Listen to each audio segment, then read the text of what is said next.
Bonjour les positifs combattants. Dans le cadre de cette série de vidéos sur la paix, je vous propose tout de suite 7 intervenants.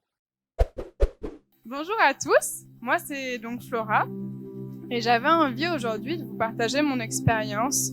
En fait, je suis actuellement enseignante, jeune enseignante, et j'ai eu la chance l'année dernière d'accompagner en tout cas des jeunes de grande section, donc des jeunes entre 5 et 6 ans qui vivent leurs émotions de manière intense et sans filtre.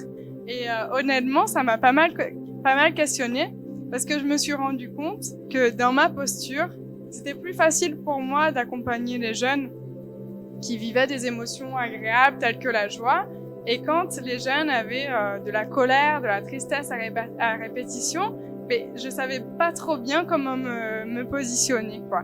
Et au fond, avec le recul, je me suis dit, je suis juste en train de reproduire ce que la société occidentale a tendance à faire, c'est-à-dire accepter, valoriser les émotions agréables et pour faire bonne figure, un peu contenir la colère, contenir la tristesse pour pas la montrer aux autres, quoi.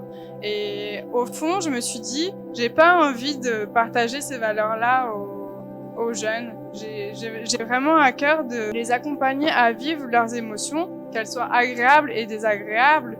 Et je me disais que si un enfant, quand il est en colère, il se met à hurler, à taper dans les murs ou à taper sur le copain, c'est qu'en soi, il n'a pas les ressources, il n'a pas encore appris à les vivre différemment. C'était aussi de ma mission de les accompagner à vivre ces émotions-là, quoi.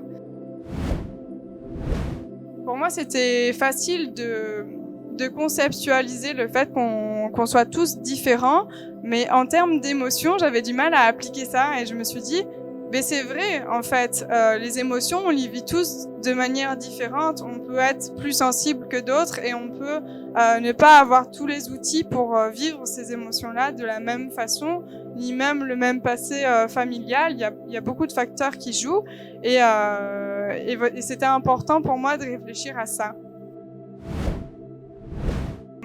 On va dire que je suis une personne qui est assez optimiste.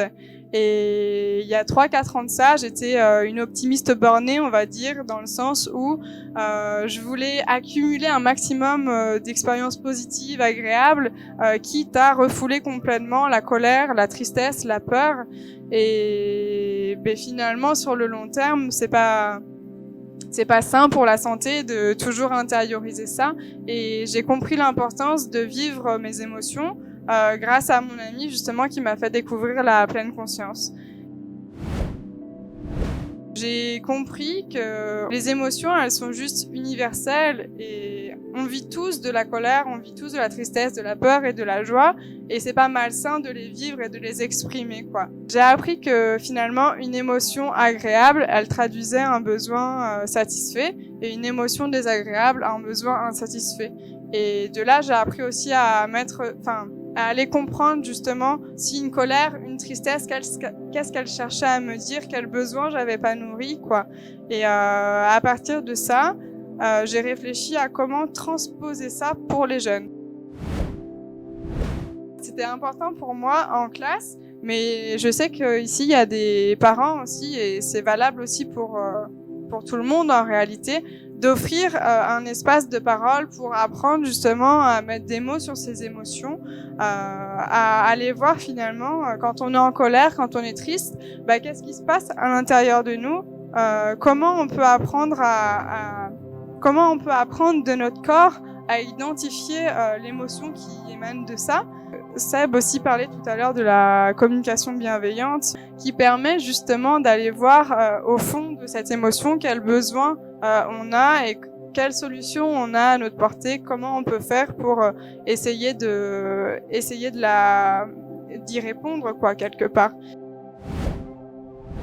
En classe, si les jeunes rencontraient des situations conflictuelles, je sais pas moi, un tel qui tape un autre camarade, et l'idée c'était de partir d'un constat, d'une observation neutre et de l'inviter à aller voir ce qu'il ressentait. Donc est-ce que quand un tel t'a tapé, est-ce que c'est de la colère que tu ressentais? Ah oui, et est-ce que tu aurais besoin, je sais pas moi, de respect? Est-ce que tu aurais besoin qu'il s'excuse ou voilà, d'accompagner le jeune dans ce sens-là. Et je trouve que les retours étaient super positifs.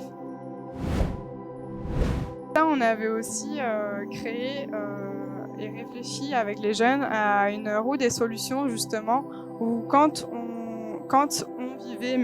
ils vivaient des émotions désagréables, bah, finalement, quelle solution il avait pour essayer d'aller mieux. Donc, j'avais réfléchi, moi, en amont pour chaque émotion, à une activité qui allait leur permettre de verbaliser par rapport à ça. Et je sais pas, là, je reste sur la colère, c'est plus simple pour moi, on va dire.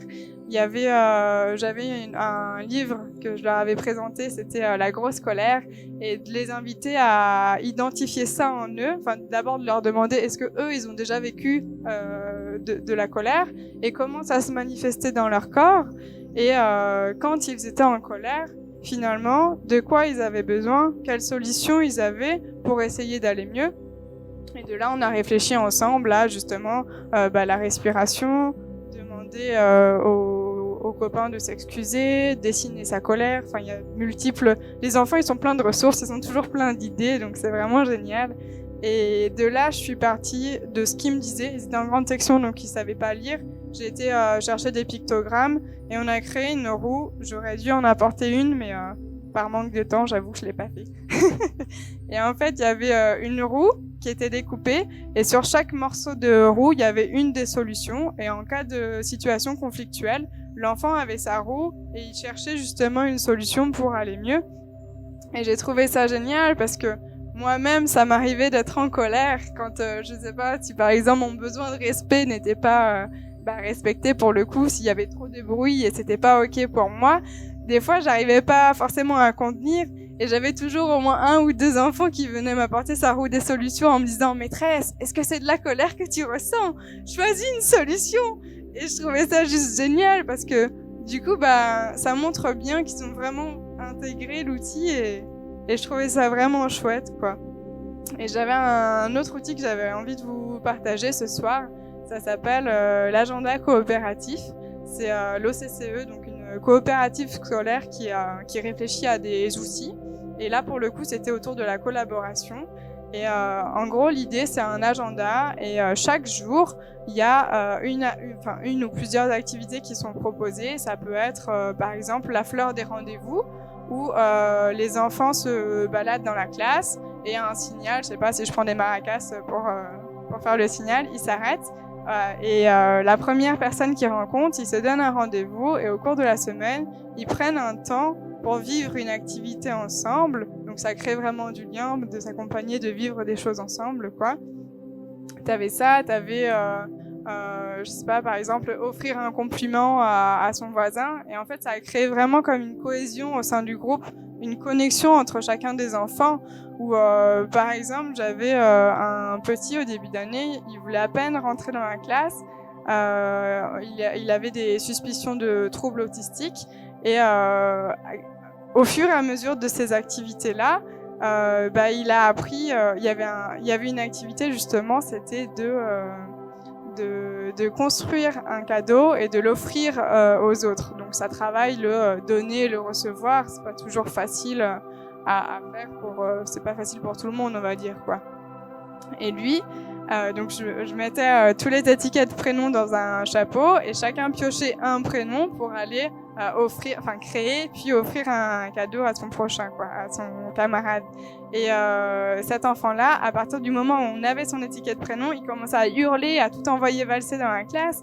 Et je me suis rendu compte qu'au fur et à mesure de ces propositions-là, c'était le premier à être volontaire, à créer les cadeaux pour les copains, à accepter au fur et à mesure d'avoir des contacts avec les autres, d'être accompagné des autres.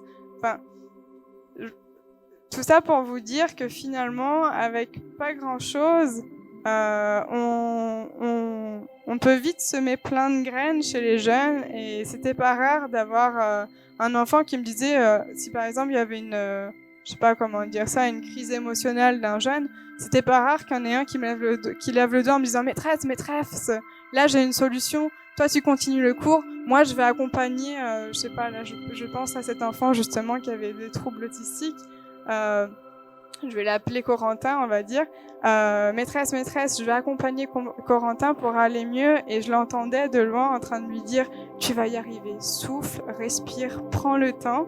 Et je trouvais ça juste génial parce que je trouve que rien qu'en offrant cet espace-là de parole, en accueillant les émotions de chacun des enfants, bah, ça crée comme des enfants ressources qui sont capables d'accompagner les autres. Et je me dis que, bah ouais, avec pas grand chose, c'est vite fait de semer des graines un peu partout. Et je terminerai par la dernière réunion de parents la maman d'une petite qui me dit, ah, je trouve que ma fille a vachement évolué par rapport à ses émotions. Et justement, c'était elle quand la maman se trouvait en colère, la petite l'a questionnée en lui demandant est-ce que c'est de la colère que tu ressens? Bah écoute maman, quelle solution tu pourrais avoir pour aller mieux? Et je trouve ça juste magique quoi de me dire bah voilà, enfin moi c'est pour ça aussi que je fais ce boulot-là et que au final enseignant ou pas enseignant, juste dans notre posture, on peut déjà jeter plein de graines et elles germent ou elles germent pas, mais en tout cas, les choses se font. Et de ma faible expérience, je trouve qu'en un an déjà, c'est hyper rassurant, je trouve, pour les générations qui arrivent, quoi. Merci de m'avoir écouté. Cette vidéo vous a plu? Abonnez-vous, partagez-la et mettez un petit j'aime.